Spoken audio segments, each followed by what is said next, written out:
ನಮ್ಮ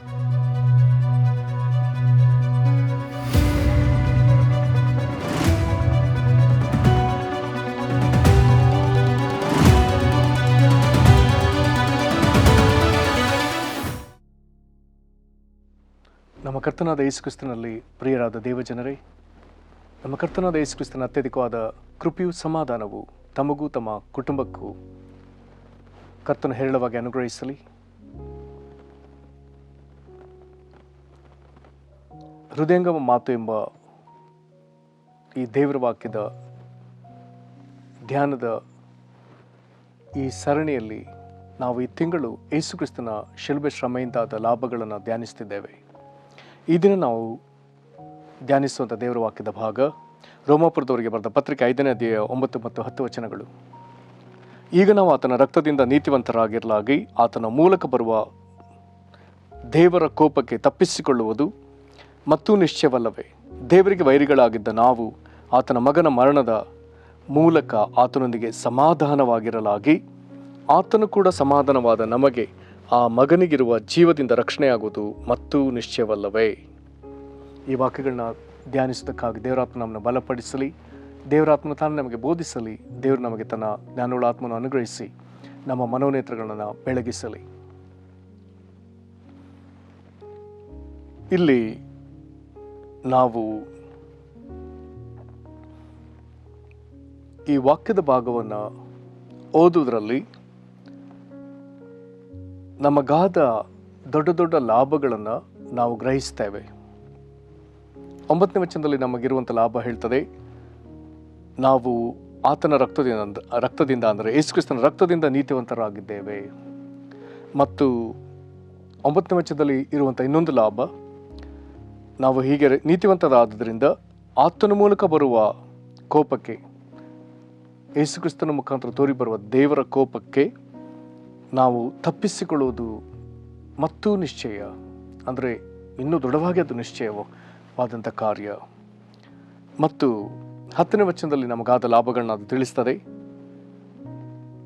ನಾವು ಆತನ ಮಗನ ಮರಣದ ಮುಖಾಂತರವಾಗಿ ಅಥವಾ ಮೂಲಕವಾಗಿ ದೇವರೊಂದಿಗೆ ಸಮಾಧಾನವಾದ ಜನರು. ಹೀಗೆ ಸಮಾಧಾನವಾದ ನಾವು ದೇವರ ಮಗನಿಗಿರುವಂಥ ಜೀವದಿಂದ ನಾವು ರಕ್ಷಣೆಯನ್ನು ಹೊಂದೋದು ಮತ್ತೂ ನಿಶ್ಚಯ. 2 ನಿಶ್ಚಯಗಳನ್ನ ಈ ವಾಕ್ಯ ಭಾಗಗಳು ಮಾತನಾಡ್ತದೆ. ಇಲ್ಲಿ ನಮಗೆ ಅರ್ಥವಾಗಬೇಕಾದಂಥ ವಿಷಯ, ನಾವು ಮೊದಲು ದೇವರ ಕೋಪಕ್ಕೆ ಗುರಿಯಾಗಿದ್ದ ಜನರು. ದೇವರ ವಾಕ್ಯದ ಪ್ರಕಾರ ಅಥವಾ ಇದೇ ರೋಮ ಪತ್ರಿಕೆಯ 1ನೇ ಅಧ್ಯಾಯದ 18ನೇ ವಚನದ ಪ್ರಕಾರ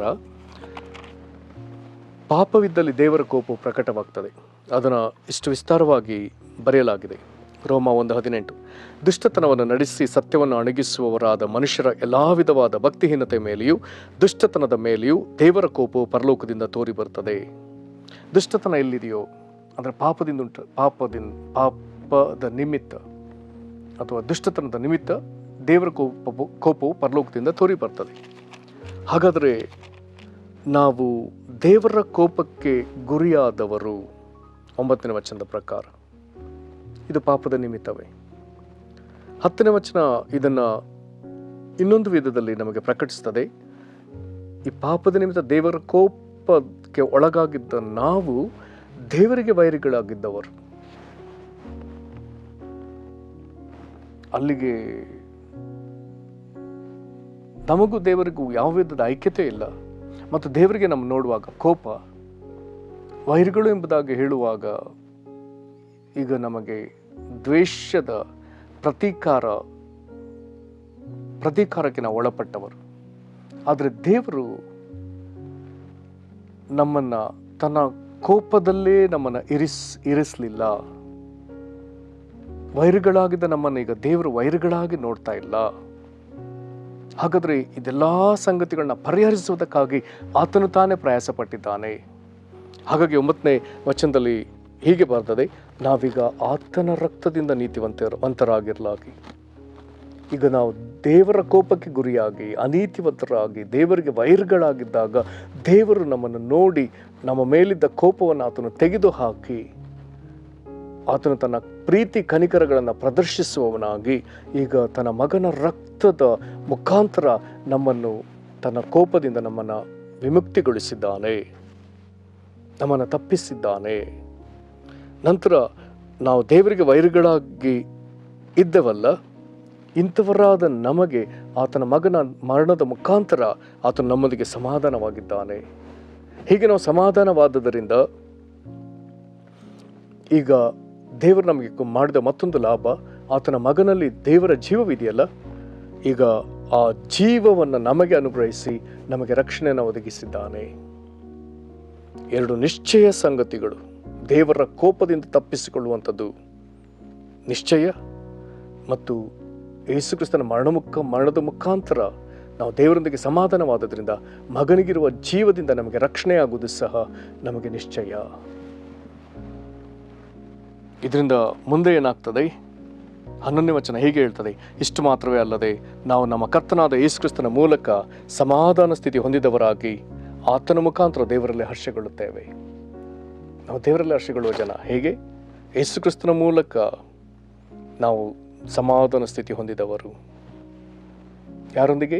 ತಂದೆಯಾದ ದೇವರೊಂದಿಗೆ ಸಮಾಧಾನ ಸ್ಥಿತಿ ಹೊಂದಿ ತಂದೆಯಾದ ದೇವರಲ್ಲಿ ಹರ್ಷಿಸುವವರು.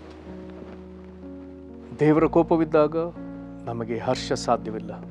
ನಾವು ದೇವರಿಗೆ ವೈರಿಗಳಾಗಿದ್ದಾಗ ಈ ಹರ್ಷ ಸಾಧ್ಯವಿಲ್ಲ. ನಾವೀಗ ಜೀವದಿಂದ ರಕ್ಷಣೆ ಎಂಬುದಾಗಿ ಹೇಳುವಾಗ ಈ ಮೊದಲು ಮರಣಕ್ಕೆ ಪಾತ್ರರು, ಹಾಗಾಗಿ ನಮಗೆ ಹರ್ಷವು ಸಾಧ್ಯವಿಲ್ಲ. ಈಗ ದೇವರ ಜೀವದಲ್ಲಿ ನಾವು ಪಾಲುಗಾರರು. ಮಗನಿಗಿದ್ದ ಜೀವದಲ್ಲಿ ಈಗ ನಮಗೆ ರಕ್ಷಣೆ ಆದದ್ರಿಂದ ನಮಗೀಗ ಹರ್ಷ. ದೇವರೊಂದಿಗೆ ಸಮಾಧಾನವಾದದಿಂದ ನಮಗೆ ಹರ್ಷ. ಆತನ ರಕ್ತದಿಂದ ನಾವು ನೀತಿವಂತರಾದದರಿಂದ ನಮಗೆ ಹರ್ಷ. ದೇವರ ಸಂತೋಷ ನಮಗೆ ಸಿಕ್ಕಿದೆ. ಆತನ ಆನಂದ ತೈಲದ ಅಭಿಷೇಕ ನಮಗೆ ಸಿಕ್ಕಿದೆ. ಆತನು ವಾಗ್ದಾನ ಮಾಡಿದ್ದಾನೆ, ಬುದ್ಧಿಗೆ ಬದಲಾಗಿ ಶಿರೋಭೂಷಣ, ದುಃಖಕ್ಕೆ ಪ್ರತಿಯಾಗಿ ಆನಂದ ತೈಲ, ಕುಗ್ಗಿದ ಮನಸ್ಸಿಗೆ ಪ್ರತಿಯಾಗಿ ಉತ್ಸಾಹ ಸ್ತೋತ್ರದ ವಸ್ತ್ರ. ಹಾಗಾದರೆ ದೇವರು ನಮ್ಮ ಮೇಲಿದ್ದ ಕೋಪವನ್ನು ಬಿಟ್ಟು ನಮ್ಮೊಂದಿಗೆ ಸಮಾಧಾನ ಸ್ಥಿತಿಯನ್ನು ಆತನು ನಮ್ಮೊಂದಿಗೆ ಆ ಸಮಾಧಾನವನ್ನು ನಮ್ಮೊಂದಿಗೆ ಸ್ಥಾಪಿಸಿದ್ದರಿಂದ, ನಮಗೆ ನೀತಿವಂತರ ಪಟ್ಟವನ್ನು ಕೊಟ್ಟದ್ರಿಂದ, ನಮ್ಮ ಮೇಲಿದ್ದ ಕೋಪವನ್ನೆಲ್ಲ ತೊಲಗಿಸಿ ವೈರಿಗಳ ಸ್ಥಾನದಲ್ಲಿದ್ದ ನಮ್ಮನ್ನು ಆ ಒಂದು ಸ್ಥಿತಿಯಿಂದ ನಮ್ಮನ್ನು ತಪ್ಪಿಸಿದ್ರಿಂದ, ಈಗ ಮಗನಿಗಿರುವ ಜೀವದಲ್ಲಿ ನಾವು ರಕ್ಷಣೆ ಹೊಂದಿದ್ರಿಂದ ನಾವು ದೇವರೊಂದಿಗೆ ಸಮಾಧಾನವಾಗಿ ನಾವು ಆತನಲ್ಲಿ ಹರ್ಷಿಸ್ತೇವೆ. ಎಂತಹ ದೊಡ್ಡ ಸೌಭಾಗ್ಯ! ಈ ಕೃಪೆ ಕೊಟ್ಟ ದೇವರಿಗೆ ನಾವು ಸ್ತೋತ್ರ ಸಲ್ಲಿಸಿ ಪ್ರಾರ್ಥಿಸೋಣ. ಮಹಾಕೃಪೆಗಳ ಪರಲೋಕ ತಂದೆಯೇ, ನಿನ್ನ ಮಗನ ಮರಣದ ಮುಖಾಂತರವಾಗಿ ನೀನು ನಮ್ಮೊಂದಿಗೆ ಸಮಾಧಾನವಾದದಕ್ಕಾಗಿ ಸ್ತೋತ್ರ. ನಿನ್ನ ಮಗನ ರಕ್ತದಿಂದ ನಮಗೆ ನೀತಿವಂತರಾಗುವಂಥ ಕೃಪೆಯನ್ನು ಅನುಗ್ರಹಿಸಿ ನಿನ್ನ ಕೋಪದಿಂದ ತಪ್ಪಿಸಿದ್ದಕ್ಕಾಗಿ ಸ್ತೋತ್ರ. ನಿನಗೆ ವೈರಿಗಳಾಗಿದ್ದ ನಮ್ಮನ್ನು ಮಗನ ಮರಣದ ಮುಖಾಂತರ ಸಮಾಧಾನ ಸ್ಥಿತಿಗೆ ತಂದು ಮತ್ತು ಮಗನಲ್ಲಿದ್ದ ಜೀವದ ನಿಮಿತ್ತ ನಮಗೆ ರಕ್ಷಣೆಯನ್ನು ಒದಗಿಸಿದ್ದಕ್ಕಾಗಿ ಸ್ತೋತ್ರ. ಇಂಥ ದೃಢ ನಿಶ್ಚಯಗಳನ್ನ ಒದಗಿಸಿದ್ದಕ್ಕಾಗಿ ಸ್ತೋತ್ರ ಕರ್ತನೇ. ಮತ್ತು ನೀನು ಕರ್ತನಾದ ಯೇಸು ಕ್ರಿಸ್ತನ ಮೂಲಕ ನಮ್ಮೊಂದಿಗೆ ಸಮಾಧಾನವಾದದರ ನಿಮಿತ್ತವಾಗಿ ನಾವು ನಿನ್ನಲ್ಲಿ ಹರ್ಷಗೊಳ್ಳುವಂಥ ಮಹಾಕೃಪೆ ಕೊಟ್ಟದ್ದಕ್ಕಾಗಿ ನಿನಗೆ ನಾವು ಸ್ತೋತ್ರ ಸಲ್ಲಿಸ್ತೇವೆ. ಕರ್ತನೇ, ನೀನು ನಮಗೆ ತೋರಿದ ಈ ಮಹಾದಯೆಗಾಗಿ ನಿನ್ನ ಪಾದಗಳಿಗೆ ಎರಗಿ ನಾವು ನಿನಗೆ ಸ್ತೋತ್ರ ಸಲ್ಲಿಸ್ತೇವೆ. ನಿನ್ನ ಕೋಪದಿಂದ ತಪ್ಪಿಸಿದಿ, ನಿನ್ನೊಂದಿಗಿದ್ದ ವೈರತ್ವದಿಂದ ನಮ್ಮನ್ನು ತಪ್ಪಿಸಿದ್ದಿ. ಕರ್ತನೇ, ನೀನು ನಮ್ಮೊಂದಿಗೆ ಈಗ ಸಮಾಧಾನ ಸ್ಥಿತಿಯಲ್ಲಿದೆಯಪ್ಪ. ನಮಗೆ ನೀತಿವಂತರೆಂಬ ಬಿರುದು ಕೊಟ್ಟಿಯಪ್ಪ. ನಿನ್ನ ರಕ್ತದಿಂದ ನಮಗೆ ಲಾಭವನ್ನು ಕೊಟ್ಟು ಮಗನ ಮುಖಾಂತರ ನೀನು ಇಷ್ಟೊಂದು ಕನಿಕರ ಕೊಟ್ಟದಕ್ಕಾಗಿ ಸ್ತೋತ್ರ ಸಲ್ಲಿಸ್ತೇವೆ. ಕರ್ತನೇ, ನಾನಾ ವಿಧವಾದ ಅಪರಾಧಗಳನ್ನು ನಡೆಸ್ತಾ ಈಗಲೂ ನಿನ್ನ ಕೋಪಕ್ಕೆ ಗುರಿಯಾದ ಜನರ ಮೇಲೆ ನಿನ್ನ ದಯೆಯನ್ನು ಸುರಿಸೆಂದು ನಾವು ಪ್ರಾರ್ಥಿಸ್ತೇವೆ. ಕರ್ತನೆ, ದುಷ್ಟತ್ವಗಳಲ್ಲಿ ಕೆಟ್ಟತನದಲ್ಲಿ ಕೈ ಹಚ್ಚಿದವರು ತಮ್ಮ ಕೈಗಳನ್ನು ತೆಗೆದುಬಿಟ್ಟು ಮಾನಸಾಂತರ ಪಡಲಿ ಸ್ವಾಮಿ. ಮಗನ ಮುಖಾಂತರ ನೀನು ನಮ್ಮೊಂದಿಗೆ ಏರ್ಪಡಿಸಿಕೊಂಡ ಸಮಾಧಾನ ಸ್ಥಿತಿಗೆ ಪ್ರತಿಯೊಬ್ಬರು ದೇಶದಲ್ಲಿ ಬರಲೆಂದು ನಾವು ಬೇಡಿಕೊಳ್ತೇವೆ. ನಿನ್ನ ದಯೆಗೆ ಒಬ್ಬೊಬ್ಬರನ್ನು ಪಾತ್ರನಾಗಿ ಮಾಡು. ಕರ್ತನೆ, ನಮ್ಮನ್ನು ರಕ್ಷಿಸು.